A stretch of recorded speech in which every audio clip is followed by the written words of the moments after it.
Enlightened Horsemanship. Horse Magic 1. Mary Ann Simons is a behavioral ecologist, holistic health consultant, and riding clinician. She has spent the last 35 years researching domestic horses as well as horses in the wild. Her love of the horse led her to 20 years of teaching others how to better communicate with them by understanding how the horse thinks, feels, and behaves. Mary Ann's eclectic practice encompasses her expertise from animal behavior, herbal therapy, and communication skills to physical therapy. Using an integrated approach to teaching, she blends science with intuition and common sense with real magic. In this video, you'll get an overview of Mary Ann's philosophy of enlightened horsemanship. Enjoy your journey as you venture into the magical world of the horse and discover what horses eat, how they smell, herbal remedies that it may help to save your horse's life. This is cascara. It's usually a fairly shrubby tree that doesn't get too tall. It's been used by native people and also in many herbal products for things like constipation. The berries, the leaves, and the bark all contain chemicals that help loosen the stool, so if there's impaction, it helps to loosen up digestion. These berries aren't ripe yet. When they turn black a little bit later in the fall, they will be. Over here we have a tree that's known as hawthorn. Hawthorn has been considered a sacred tree by many native cultures. It's also considered a very wonderful heart tonic. The red berries, as well as to some degree the leaves, are considered overall heart tonic, meaning that they don't have a specific effect on the heart, but they tend to tone the cardiac muscle. It's a wonderful herb to use in a powdered form. The herbs are taken and can either be dried and given in a powdered form, or they can be made into a tincture. There seem to be no negative side effects from it. It can be given for long terms to an animal to help boost the heart muscle. There are many species of blackberries around the United States. Some are native and some are considered invading species. This is the Himalayan blackberry, which is not native to most places except Himalaya. Gets much bigger than the native ground-forming evergreen blackberry. As much as people dislike blackberries, they do have a positive use. The berries, when they are dried and turned into a powder, as well as the roots and the bark, can be used for treating diarrhea. This blackberry is a little bit over the hill now, but we still see some unripe berries. If we were to collect the berries right now and let them dry, it would turn into sort of a dark purple powder that we could use, again, in a sealed tight jar later to treat diarrhea in animals or people. Where senna will help initiate loose stools, blackberry will help stop it. Dandelions grow almost everywhere, and in many parts of the country they're considered a weed and people spray them. However, they're a wonderful herb for horse. The soft green leaves are great to give in the springtime. Dandelion is a very good blood cleanser. It's also a diuretic. Has a lot of vitamin A in it. The leaves are wonderful to pick, as is the root, which is a little bit higher content. Horses often will eat the greens and pull the plant right out and eat the root. If we were to make a tincture or an herbal powder, dry the herb, it also could be made into infusions or teas or dried, but the best way usually to give dandelions is just fresh. Horses love them and it's good for them. We're taking a walk in the woods looking for some native plants like Oregon grape, known as berberis. There's several different species out there. This one doesn't appear to have any berries, but it's the root that we use in Oregon grape. Recent research is finding that the root is helpful in treating immune disorders and treating different viruses and bacterial infections. It's starting to replace the more common herb that we sometimes see called golden seal. So this is Oregon grape, which actually does grow in both the eastern and the western United States. Red clover, which also grows in most places in the United States, is quite a popular herb. The blossoms, when they are picked and dried, are then powdered and used for treating all sorts of blood disorder. It falls into the category with the dandelions as a good blood cleanser. So if your animal's very toxic or has had a lot of drugs in it, red clover, dried red clover blossoms are an excellent herb to feed your horse. This purple flower is one of many species or varieties of pyrethyrins, or that fall into the pyrethrin family, which includes a lot of calendulas, marigolds, and daisies. Pyrethyrins are often one of the ingredients in natural fly sprays that you see. You can pick the flowers of most of the pyrethyrins and put them in water and boil them and make your own pyrethrin fly spray. It doesn't last long, but if you put it in an alcohol solvent, it'll last a lot longer. You can make your own fly spray. Down here we have lemon balm. Lemon balm is wonderful to eat. It has a wonderful lemon smell to it. Lemon balm is used as a calmative. It tends to have somewhat of a sedating or calming effect on people and animals. Again, it's perfectly edible. Over here, we find an herb that is often also in blends that claim to be the calming remedies of one form or another. This plant is called valerian. And valerian is another safe herb that's used in proper doses, does seem to have a sedating effect on the nervous system. Any of the herbs used in large doses can often cause problems in animals or people, so they need to be regulated by people that know what they're doing in terms of how much amount and what the animal's sensitivity to the herb is. Dill, however, is a very safe herb, as is fennel. They both look very similar. This happens to be fennel. It has a very spicy taste to it. Fennel and dill are used as digestive stimulants. They're wonderful if you have sluggy insides or sluggy digestion in the animal, to give them a little fennel seeds. The seeds are stronger than the herb part of the plant, but both can be given. In many cases, the herbs are always stronger than the leafy portion, or the roots may be stronger, but it's good to check and have several good herb books to find out. Over here, we have a very familiar plant that grows almost everywhere. This is one of many forms of chamomile. And chamomile is also considered a calming plant. It's used as an aromatherapy, as an essential oil. The flowers are made into a scent that calms people and animals. Given as an edible plant, it tends to focus its energy on stomach and stomach disorders. So horses that tend to get ulcers or worry and store their stress in their stomach, oftentimes a little chamomile tea or some fresh chamomile flowers will take care of that. Borage here is a wonderful plant. It too is edible. The flowers are wonderful to eat. Horses seem to like it too. It's used more in flower essence therapy. Borage, the flowers are used for increasing courage and confidence in animals. Over here we have two species of lavender. It's another plant in which there are thousands of different species and varieties. Lavender's wonderful smell has been used through the ages for all kinds of things. It tends to have somewhat of an antimicrobial effect, so it's a little astringent also. It's mostly used as scent therapy and aromatherapy. The flowers are used to also have a calming effect and desensitizing the nervous system so it doesn't overreact too much. Here is what chamomile looks like when it starts to go to seed. You notice that it loses the white petals and all that remain is the center part of the flower.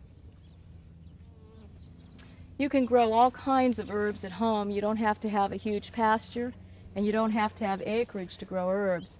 If you're interested, there are many herbs that you can grow in small raised beds like these and play with them, making herbal tinctures and powders and drying them, making herbal teas. Using them on yourself and your animals is a fun way to play with the nature kingdom.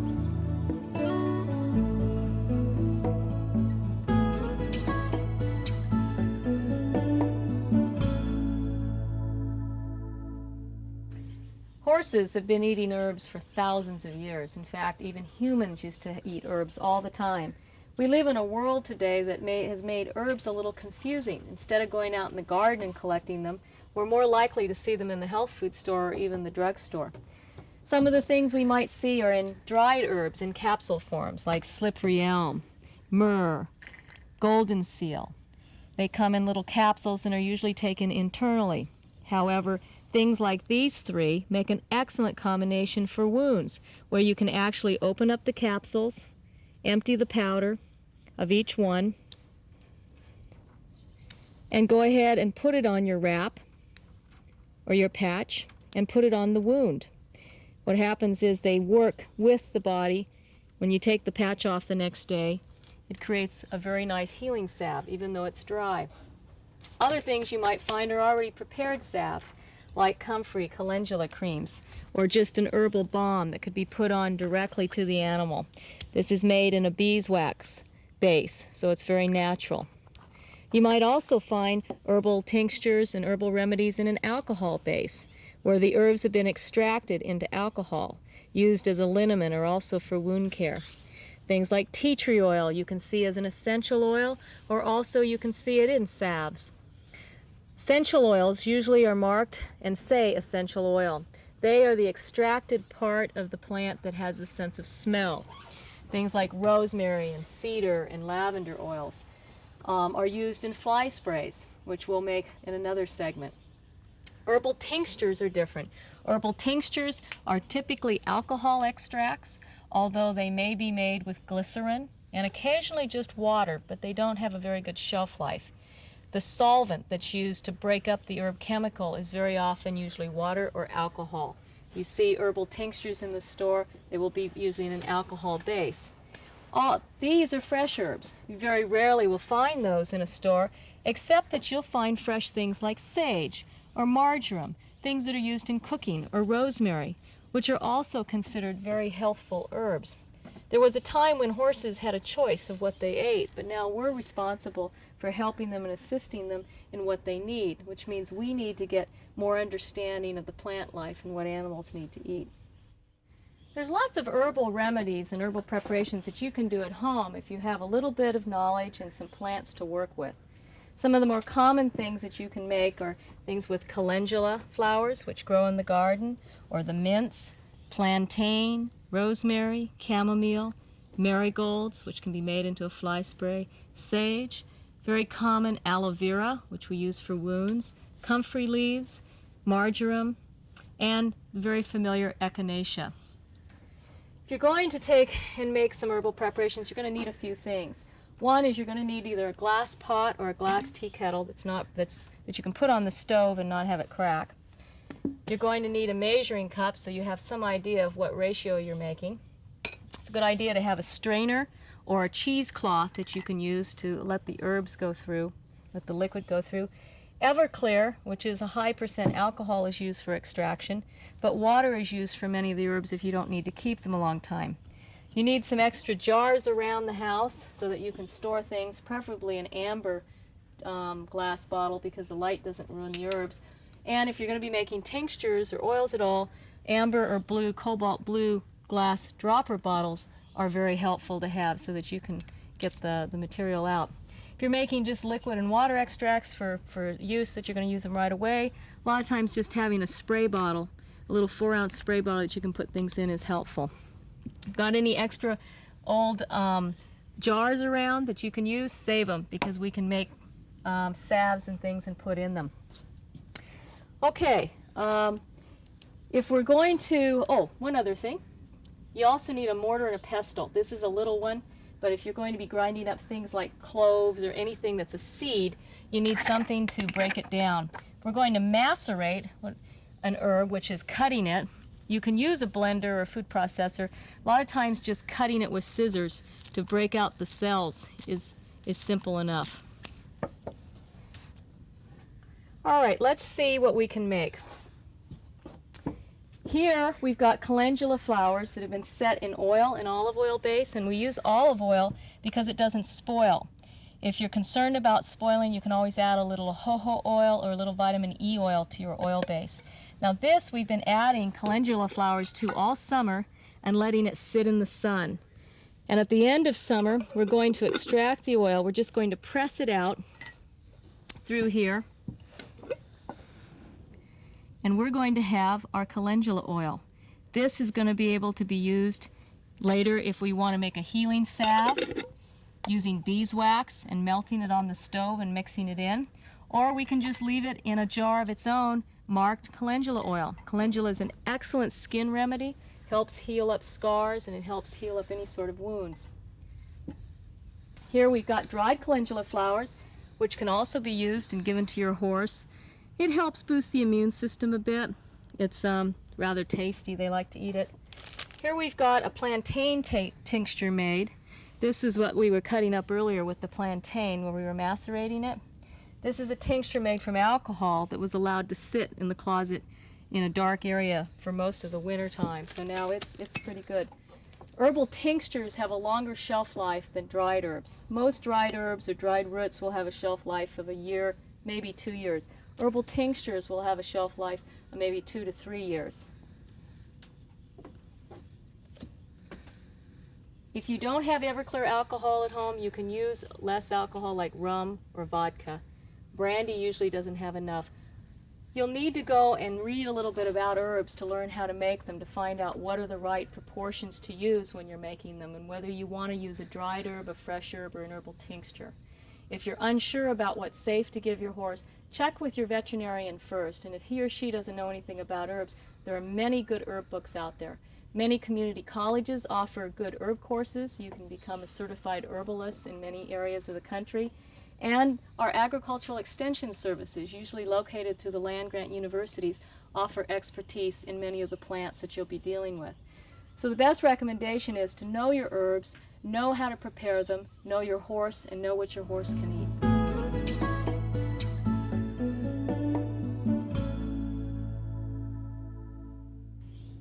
If you're interested in stocking the herbal and natural medicine chest at home for your horses, here are some simple, safe things you can do. One of my favorites is an old Chinese blend using ginger, about 1/3 ginger, 1/3 buckwheat flour, and 1/3 soy flour. The combination worked quite well in making a wonderful poultice. We add a little bit of water, just enough to get a paste. And this poultice can be put on the legs when you've got heat, swelling, you want to cool down, or if you've got a situation of stagnant qi where you don't have enough circulation going to heal an area, you can put that on. So this is a fun poultice. And if your horse decides to eat this poultice, that's perfectly fine too. Ginger is one of the best herbs to give your horse if it has sluggish digestion or has digestive problems of anything, because it helps to increase circulation and increase overall toning. We can add a little bit more water to this. I store this though separately and only make up enough poultice for what I need to be using. And then I would go ahead and wrap it with a paper bag around in a standing wrap. Okay. Natural mineral clay is also excellent as a poultice. You need to pull something out like an abscess, or you've got a wound that's sort of closed over and it doesn't want to heal up properly. Putting a clay poultice with a little bit of water in it also. It's wonderful and natural. We're going to be working with essential oils, particularly making fly sprays. Aromatherapy fly sprays that you can make up yourself and that are safe to use are such things as eucalyptus oil with citronella, lavender, rosemary, and cedarwood would be another combination. And then one that'll make your horse smell like a Caesar salad is apple cider vinegar, red wine vinegar, and garlic. You might ask, well, why? How are these going to work any better? Well, they don't. Insects adapt to almost anything you're going to use, and the way you confuse an insect is never let them adapt. If you always have 2 or 3 fly sprays around the barn and mix them up in a random order, the insects will never know what to adapt to. This keeps them repelled from your horse, and it keeps them from adapting to any fly spray. So no matter what you're using, rotate them. I'm going to show you a quick little one that we can make using witch hazel, 1/3 witch hazel, which we'll pour in like this. And then we're going to use an aloe vera based lotion, just enough to give it a little bit more consistency because it evaporates too fast if you don't have something, but you don't want to use so much that it's going to clog up your fly sprayer.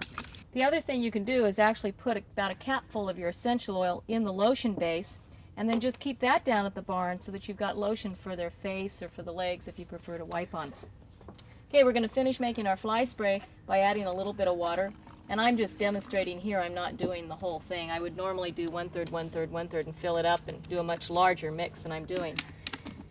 Oops, let's put our essential oils in. I think we're going to use a little bit of eucalyptus. So for a size about like this, I'm going to use about 2 capfuls in here.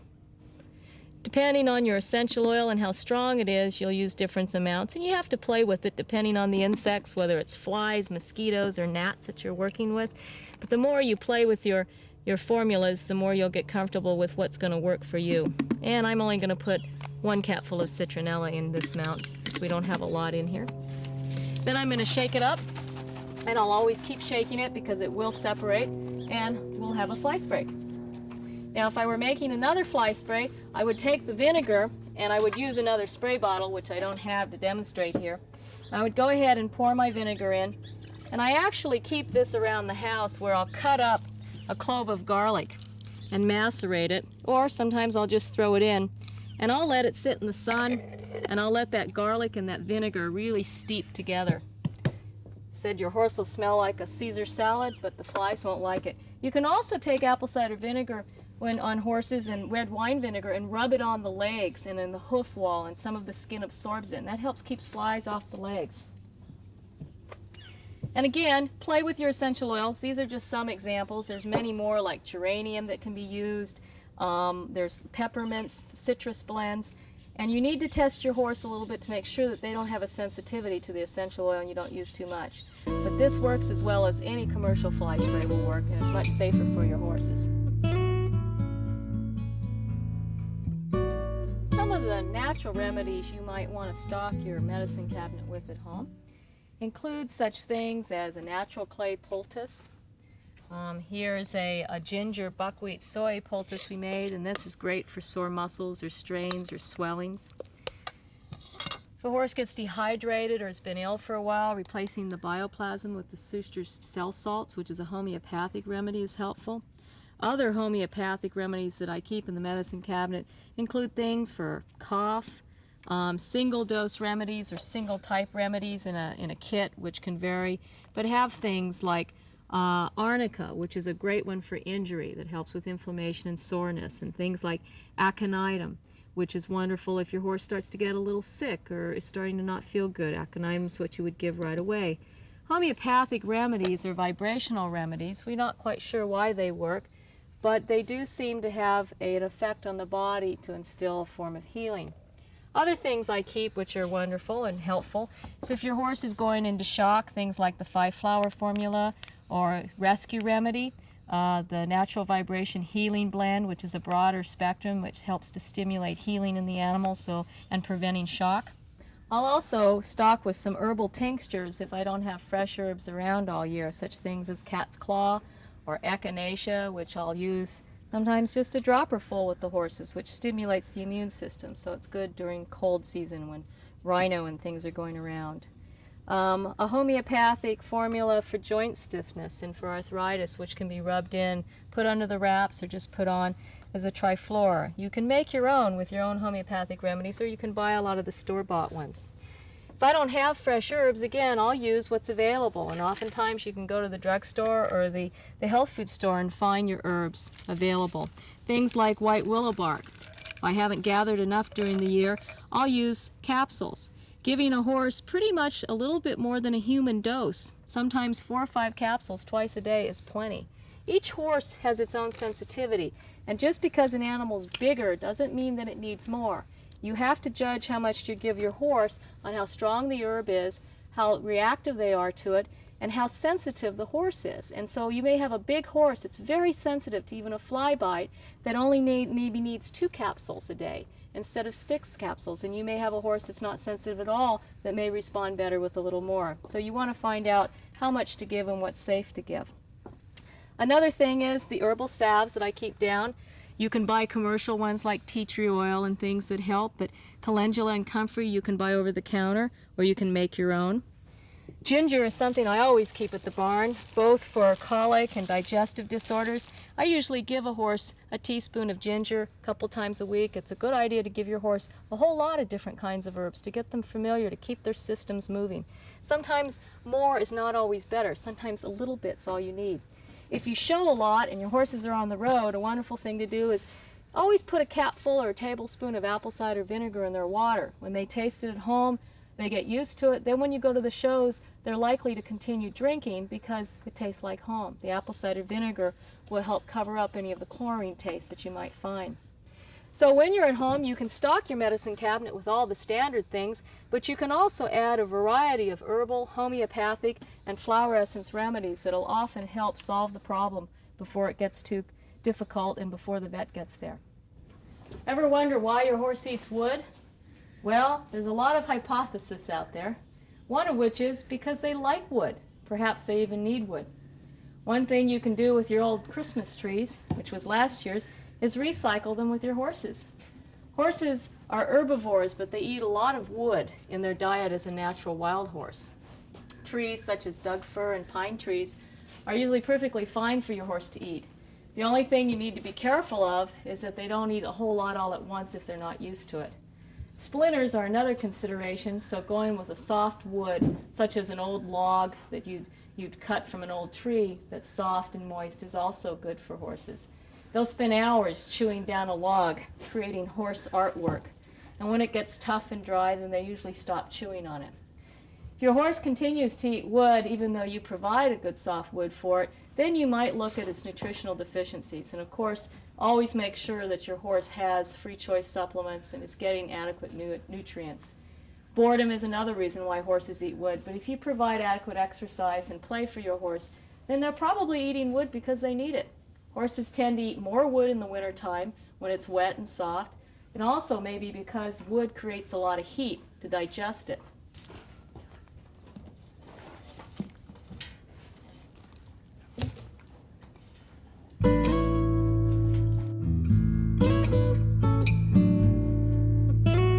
The sense of smell to a horse is probably even more important than the sense of sight. Horses can smell another horse's manure and tell not only if they recognize who it is, but if it's a strange horse, whether it's a mare, a stallion, or a gelding, if it's a mare in foal, what did it last eat for dinner, how long ago it ate, where it last had water. That's all the kinds of information that a horse can tell simply from smell. We think about how we use smell in our own lives. It's not nearly so sophisticated. Think about what we do when we greet horses. One day we may wear one form of perfume, and the next day we might change our shampoo and smell totally different to the horse. Although we might look the same to them, we're not going to smell the same. That can be very confusing to a horse that lives in a world of smell. We can also use smell to help relax horses. We can use smell to help stimulate horses. We can use the sense of smell to override behaviors that we don't like.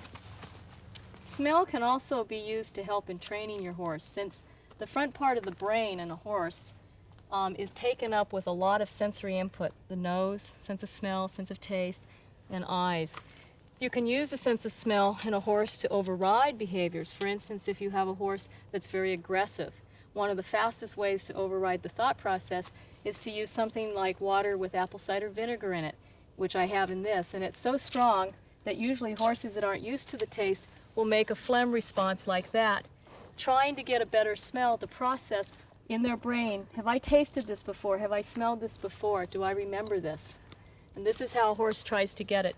This requires so much attention in the brain that literally they can't think of what they were doing. And you can stop a horse dead in their tracks if you can get a sense of smell that's strong enough to overtake the brain. You can also use a sense of smell to help in relaxing your horse. I have several bottles of different blends of essential oils, which are made with olive oil. So if you use essential oils, always dilute them 1 drop to 10 drops of a carrier oil. So 1 drop of essential oil to 10 drops of something like olive oil.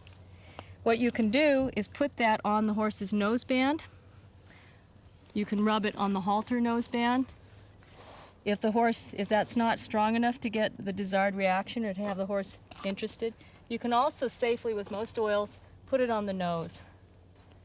You do want to be careful because different horses have different sensitivities to smell, and because a horse that has very high sensitivity to smell might be, again, completely overwhelmed by the smell and not give you the desired reaction that you're looking for. Several essential oils that you can use with horses are things like lavender, orange, chamomile, ylang-ylang, all of those put into a base oil and then again used on the bridle noseband or in a carrier oil a little bit on the nose. You do want to be careful on horses with white skin though, because any of the citrus oils like lemon or orange can cause a photosensitivity, and so you don't want to put those citrus oils on their nose directly. You can use smell in training, very much like we use sound, that if you give the horse the same smell before you ask for some new behavior, the horse starts to learn that every time it smells that, it's going to get asked to do something. And then of course then it helps if you back it up with reward too. So the horse's world is very much around smell. If a horse is blind, they can still survive in a herd as long as they can smell